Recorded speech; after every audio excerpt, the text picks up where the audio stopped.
सुनो। Ready sir.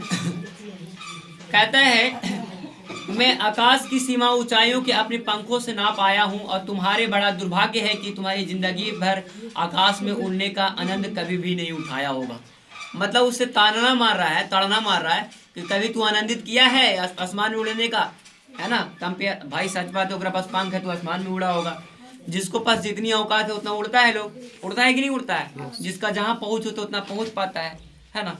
वैसे ही है कि साहब बोला आकाश आकाश को लेकर क्या मैं चाटूंगा। देखना ध्यान से कितना मस्त है, जिस तरह से वो किया होगा ना उस कंपैरिजन में मैं बोलता हूँ। सांप बोलता है आकाश आकाश को लेकर क्या मैं चाटूंगा, आकाश में आखिर क्या रखा है। हाँ, क्या मैं तुम्हारे आकाश में रेंग सकता हूँ। सुनना पहले, क्या मैं तुम्हारे आकाश में रेंग सकता हूँ। अरे नहीं रे भैया, मूर्ख इंसान, ओकरा रेंगेला धरती ना चाहिए है, ओकरे पास पंख है कि उड़ेगा आसमान में, नहीं सर। है ना। तो जो इंसान के जहां पे इजिबिलिटी वहीं पर बात करने में सुविधा होता है। समझ में आया ना। कहता है ना रे भैया, तुम्हारे आकाश में तुम है ना कर मुबारक मेरे लिए तो, मतलब मेरे लिए तो यह गुफा ही भला है भैया, है ना। इतनी आरामदेह और सुरक्षा जगह कहाँ मिलेगा रे भैया, है ना। सुनना पहले, सांप मन ही मन बाज की मूर्खता पर हंसने लगा। क्या लगा? हंसने लगा। वह सोचने लगा कि आखिर उड़ने और रेंगने का बीच कौन सा भारी अंतर है भैया। अरे नहीं, कैसे हो सकता है रे।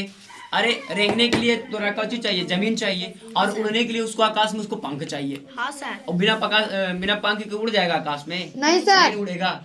आप सुनो, बहुत अच्छा कहानी, लेकिन मस्त लग रहा है। कह रहा अब देखना शरीर में अंत में तो, है ना। मैं तो चुप रहो, बीच में नहीं बोलो बच्चे लोग, सुनो प्यार से यार, है ना। अरे रेंगने की कौन सी भारी अंतर है भैया, अंत में तो सबका भाग्य में मरना ही लिखा है ना। सच बात है भैया। अब जो इतने उछल कूद लो, एक दिन सबके मारे लाए, मरो कटा के मरो, या अपने मौत से मरो, या कोई बीमारियां से मरो, लेकिन मरना निश्चिंत है। कोई भी यहाँ पर स्वतंत्र नहीं है ना। कोई अमर नहीं है इस धरती पे। कह रहा शरीर मिट्टी का है भैया। अच्छा समझा रहा है ना। शरीर मिट्टी का है भैया, है ना, मिट्टी में ही मिल जाएगा भैया, है ना।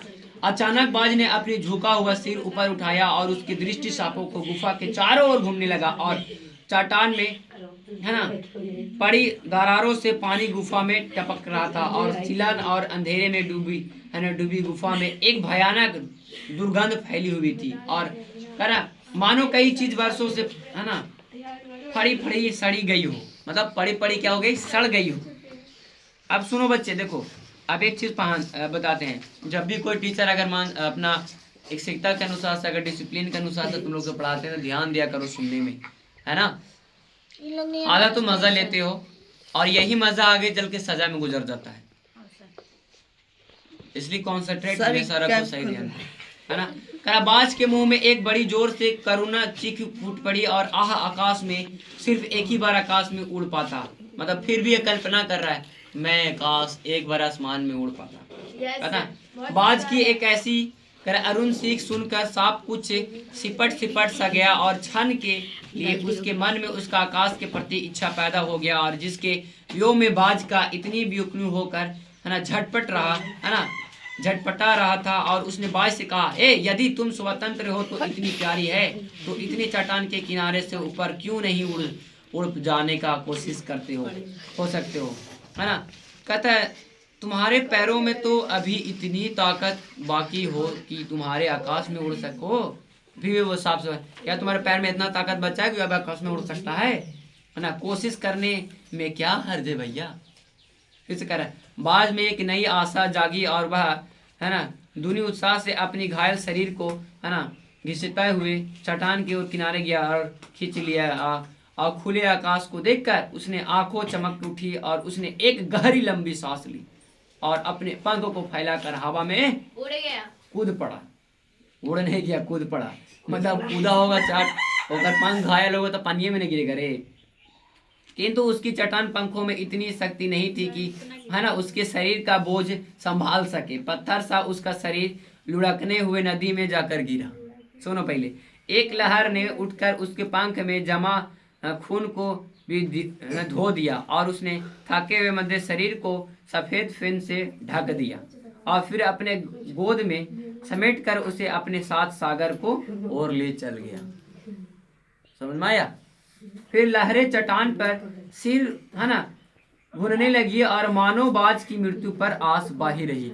मतलब कह रहा है पूरी तरह से उसका मृत्यु की ओर जीवन आ चुका है, मतलब वो मरने वाली है पूरी तरह से, क्या उसका डी एंड होने वाला है।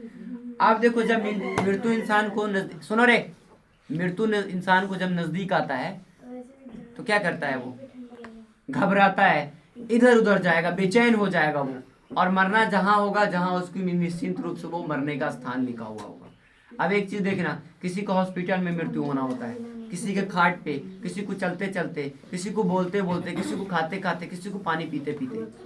तो जिसको जहां मृत्यु है वो वहां होना ही होना है। हमारे जीवन की कोई भी कल्पना नहीं है जिससे हम अपने आप को स्वतंत्र बना सके, है ना। केवल एक ही मात्रा है कि अपने अच्छे कर्तव्य को पर फॉलो करो और ध्यान दो, बुरी बातों पर मत सुनो। गांधी जी ने कह गए हैं, क्या कहे थे, बुरा मत सुनो, बुरा मत देखो, बुरा मत करो। तो यही चीज से अपने जीवन में लागू करो और अच्छे जीवन का एक प्रतीक में जियो, ठीक है।